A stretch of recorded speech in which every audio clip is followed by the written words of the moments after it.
we were really building a bike while riding it at the same time, like just kind of went for it without too much thought or planning and made it up as we went along. And I think it's really cool because our team, two of us, we had recently graduated. We knew what that experience was like for anyone who was going through the program. And we know how hard it is to try to understand how to navigate this very kind of not clear career path into the sector. A sector that's small but growing, and one that is very, very opaque, in terms of how to navigate it compared to something traditional like accounting or marketing or finance. Hello, and welcome to the Impact Insiders podcast, the podcast that explores real-life examples of people and organizations that are making an impact. My name is Sarah Nielsen, and I'm one of the managing directors at Relative Impact. Today, we are talking to Cheralyn Chok, the executive director of the Social Innovation Academy. The Social Innovation Academy, also known as SIA, is a Canadian initiative for youth who want to solve pressing environmental, social, and cultural challenges through careers in social innovation or social finance. So as I mentioned, today we are talking to Cheralyn Chok, who has been with SIA since its inception over 3 years ago. Cheralyn has played a key role in several social ventures and has a particular interest in equity, diversity, and inclusion. Cheralyn is also a board member of the National Social Value Fund, a network of student-led social value fund teams across Canada. So without further ado, I'm so happy to be welcoming Cheralyn to the Impact Insiders podcast.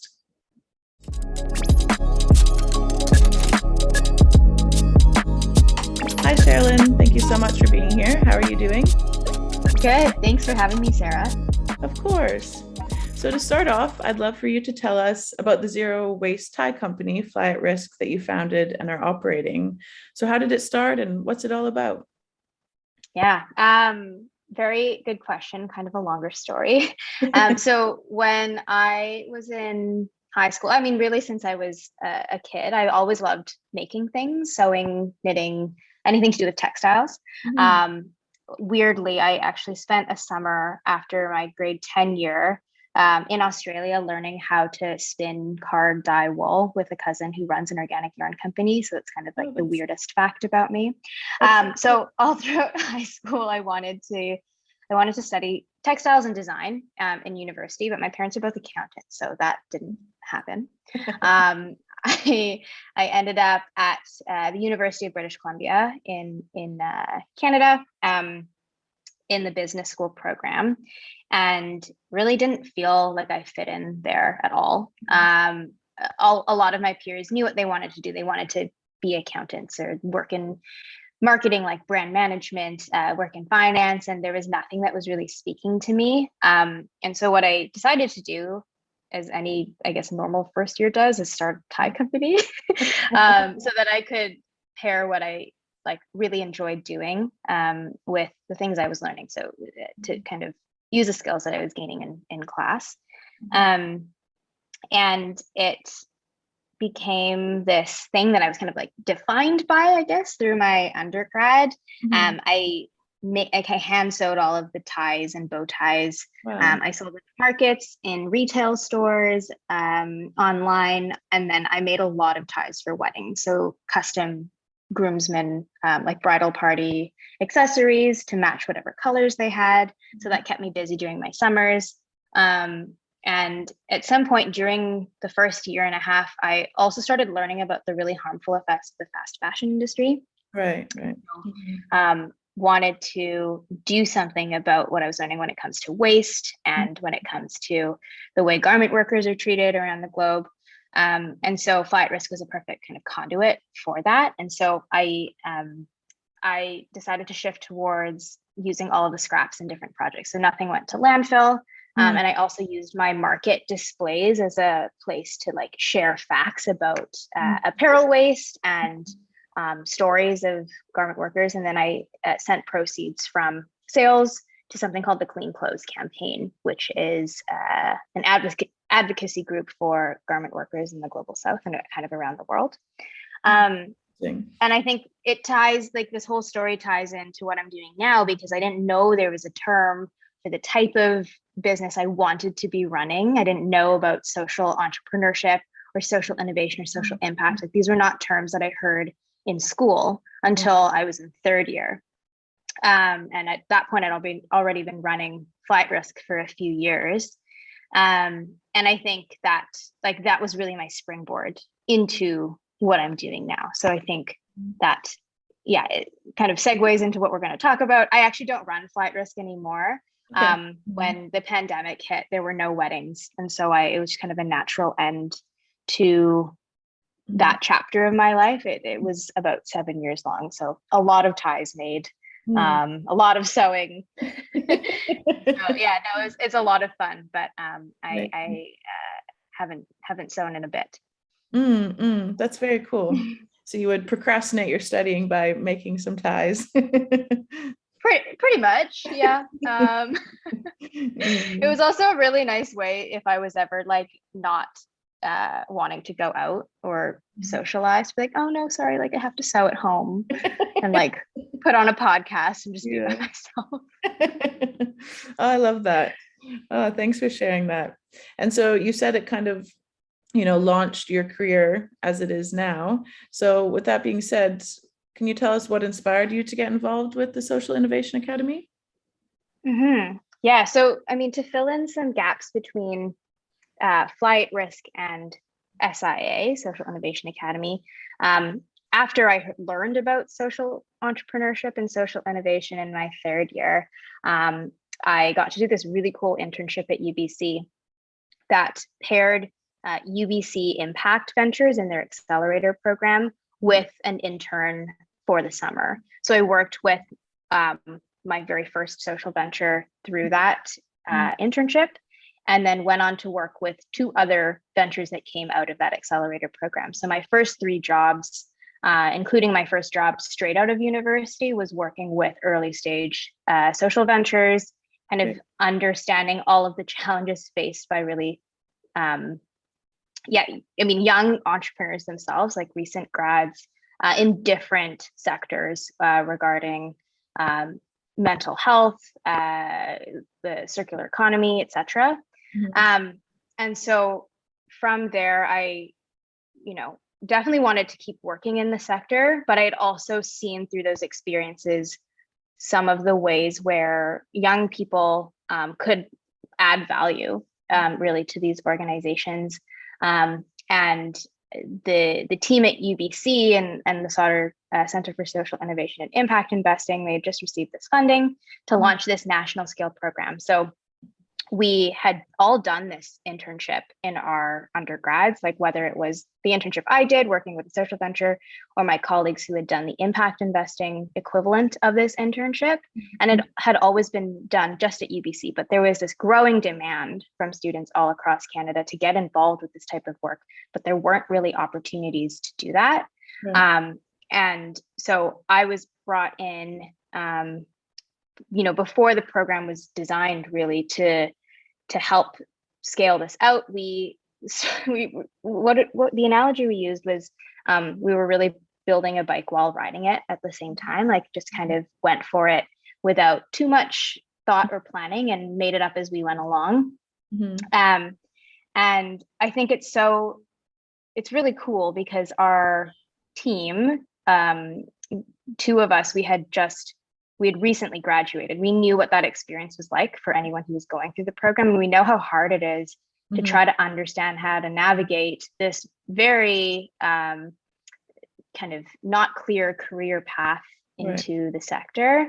A sector that's small but growing, and one that is very, very opaque, in terms of how to navigate it compared to something traditional like accounting or marketing or finance.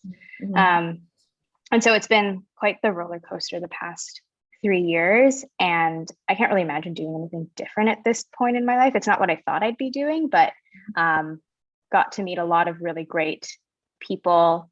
And because we're a young team and a young organization, we can pivot very easily to the needs that we see arising from the folks going through our program. So it's just a little bit of a backstory as to why SA, and I can probably touch on more about what we do and who we serve later on. That's great. And so would you say in the last, well, 3+ years now that you've been around, have you seen other opportunities, across Canada pop up? Are you still kind of the only ones out there compared to when you first graduated, or what is that space looking like now? Definitely not the only ones out there, which is a really good thing to see. Mhm. We I wouldn't say that we were ever the only ones out there. I think the national aspect of our program is definitely a benefit. Mhm. There's a ton of really cool youth-led programs and initiatives regarding climate crisis, policy advocacy, a lot around urbanism and civic, getting involved in civic processes. So there's a ton of different opportunities that young people can get involved in. And then that's not even counting all of the clubs and programs at their schools.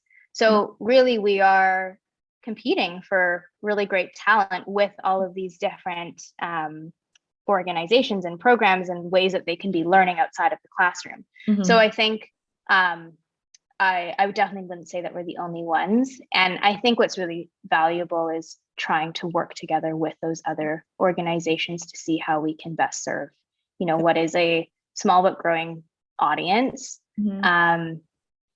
And I'd say, yeah, I mean, I can talk more bit about the model of SIA and I think what sets us apart, but definitely don't view it as in competition with, but it's good. It's a good thing to have all of these different ways to learn. Working together towards the same goal. And although you're still mainly national, you can also probably say you're a little bit global since Relative is based in South Africa. Only because of Relative can we say that we're global. So thank you. Of course. So yeah, before we get into our next question, kind of a leading question to that. So, SIA says that they're developing the next generation of social impact leaders. And so when you and I were chatting about doing this podcast together, we kind of paused and we're talking about how generations is defined. And you mentioned how, you're now seeing micro generations appearing between people. So before we get into the next question, I'd love to hear more about what you meant by that and kind of your definition of generations. It's actually not something I really thought about until I saw that question from you, when I kind of paused and thought, what are we talking about when we say the next generation? Like, how long do we have to wait to see this generation come into leadership? And so I think like right now it's pretty clear when I join, kind of bigger calls or like convenings with leaders in the sector that I definitely stand out as being very young. And beyond like the classic generations of like Gen X, millennials, of which I think I'm on the cusp of, like barely sneaking into that category, and then Gen Z or Gen Z, if you're Canadian or not, depending how you say it.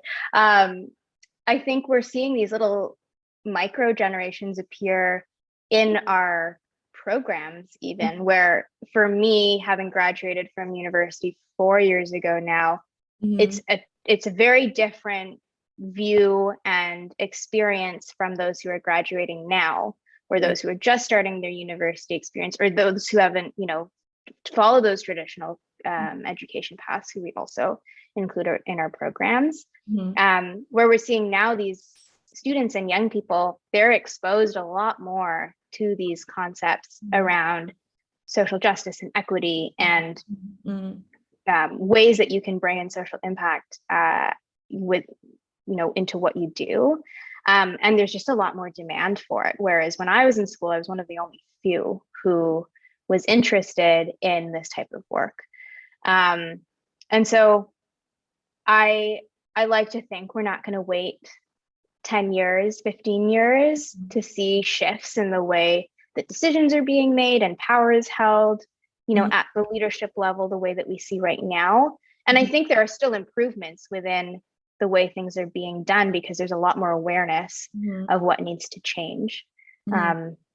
But I'd say that it's like, yeah, it's like even these like, within like 3 to 4 years, a shift in mindset. And like also this younger generation, they also, they just know so much more. Like they really do. They're well versed. They've been studying these things, or they've been aware of these things since their first years. And I think they're just miles ahead of where I was at that age.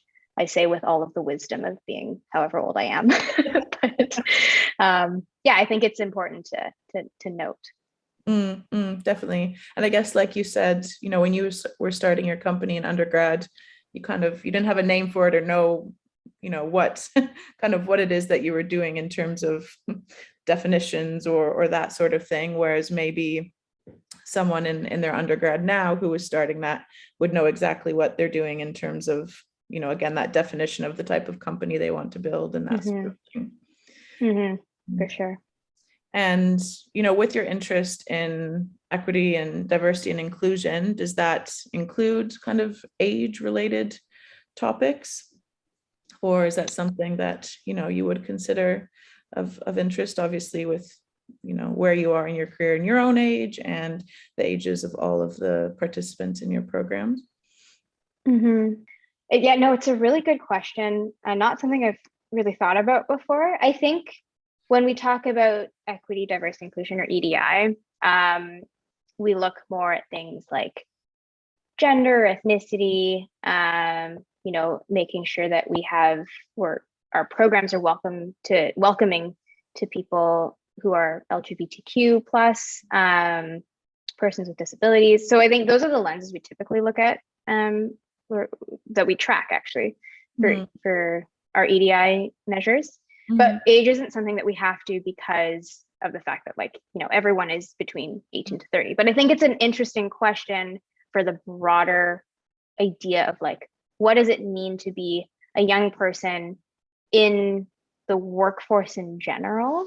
And I see actually a ton of benefits in being young and joining, national meetings, and people give us a lot of leeway. I think, not leeway, that's not the right word to use, but people want to hear what we have to think, because it's refreshing. It's a new perspective, and there's a lot of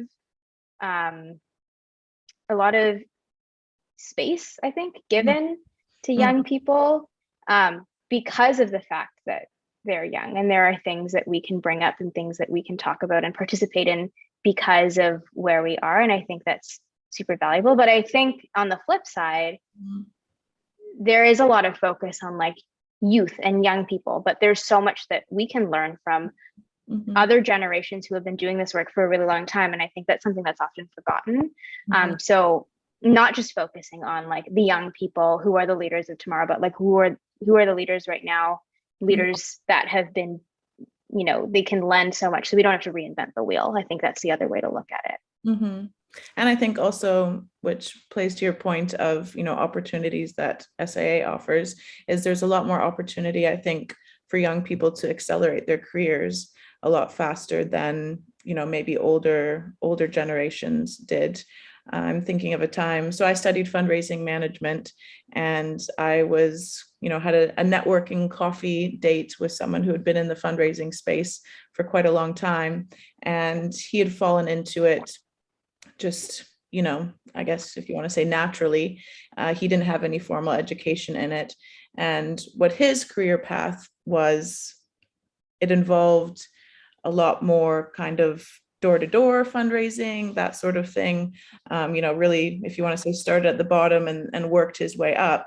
Whereas I'm very thankful for the program that I was in. It enabled me to get quite a high level position in the organization I was with right after graduating.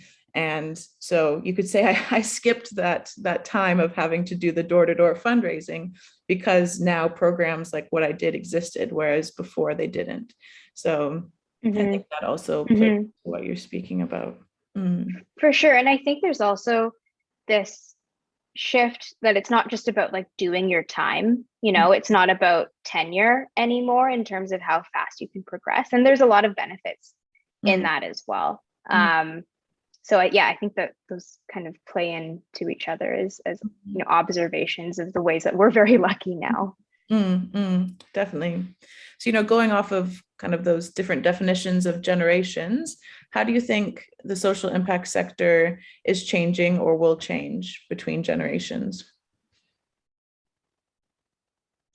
Yeah, again, a really good question. I think, my blind spots are that I came into the sector in the past 3 to 5 years. So we're already at a point where there's a lot more investment, even from the federal government, a lot more interest, and also a lot more collaboration because of COVID. So pre-COVID, people mostly met, in their provinces. They would know the organizations that were close to them in proximity. But with COVID, these national convenings became very accessible to anyone just to join in from their computer. And so I think I don't even know if I can call it a shift because I just joined at that point.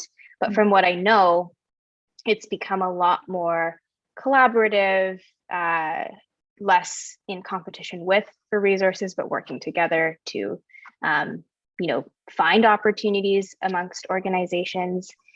And I think that the sector overall, there's also a lot more of a focus on equity and inclusion given the events of the past few years, which is also really good to see. So I think it's going to continue in this direction.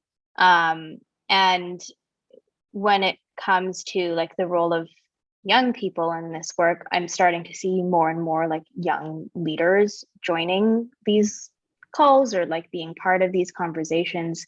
And that also does have a shift on like the tone and the overall like types of conversations that are being had as well. And what would you say have been the major shifts in terms of EDI that you've seen and experienced?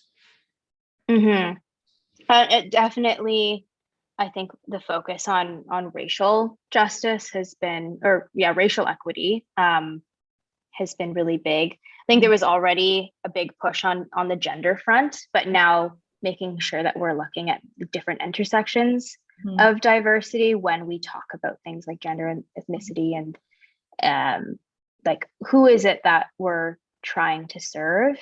And so I think there's just in general a lot more of education.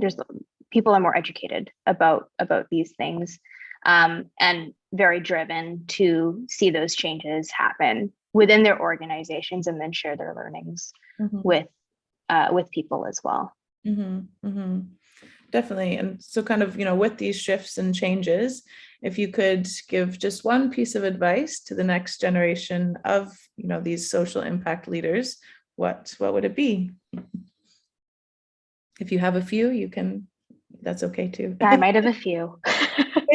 The first thing that comes to mind is really on the need to continue collaborating and getting out of silos. So, if there's someone or an organization that you think is doing really cool work that's aligned with your own, just like reach out to them and talk about it, because there's going to be so many more ideas and potential opportunities that come from doing that than staying within your own shell and trying to do it alone. So I think it's like, don't try to go alone in this work because it's so community focused. Working together as a community to try to address these issues will be key. So the second piece of advice that I have been sharing with people in the program specifically is around like job hunting and starting your career. And I think that it is so valuable to maintain relationships or start relationships, maintain relationships, even if there's nothing in it for you at that time. So don't wait until there's a job posted to reach out to someone at that organization, because then it's very hard to be yourself and just naturally ask questions in the way that you would, because you're genuinely curious and want to learn more about the work that's being done. Start those way in advance. And that that way you have this established relationship. You can just be curious and ask all of the things that you want to of whoever you're reaching out to, without that pressure of needing to perform. And I think that, just approaching all of these things as relationship building rather than in a way that's like you're trying to get something, or that transactional piece will be so important. And it really all comes back to relationships and how do you treat people, and making sure that you're starting from that place of being genuine in your approach to building relationships than not. No, I agree with both of those. I think the second one, I mean, I got introduced to, I didn't get introduced. I introduced myself to Colin Haverton, the co-founder of Relative, back when I was a student in Toronto. And yeah, how many years later now we're opening, or have opened, Relative Canada together. So, and I remember being a student, and because it was at a conference that we went to as a class that I met him, and all the teachers are saying, make sure you network over these next 3 days and whatnot. And all the students are rolling their eyes and nervous and whatnot. But yeah, how many years later it paid off, and it was it was definitely keeping things relational, as you said, not just transactional. And that's definitely how we approach our work with clients as well, is relational as possible. And that also ties into what your first comment of partnerships and working together, being collaborative. As we're entering Canada, we don't want to go it alone, hence our partnership with SIA and all of the other partnerships we're currently working on. We want to be able to do it with other people, because we also realize that's the only way we're going to have success. So yeah, both of those points definitely speak well to myself, and I'm sure when I speak on behalf of the whole Relative team. So yeah, thank you so much for that. No, of course. Great. So thank you so much, Cheralyn, for this discussion. It's been really insightful, and yeah, we've enjoyed having you. Thank you so much, Sarah. Really excited to keep working with Relative, and it's really day one today of the internship, which, I think it's a pretty fitting time to be starting this conversation that's going to keep going for a long time. Definitely. It was a good day for us to choose to record, actually. I hadn't thought of that before. So we will be including all of the links and references we discussed today in the episode show notes. This has been an Impact Insiders podcast powered by Relative Impact. Please subscribe to our podcast to make sure you don't miss future episodes. And for more information about Relative Impact and the work we're doing, please check out our website and sign up for our newsletter to get updates directly to your inbox. Thank you so much.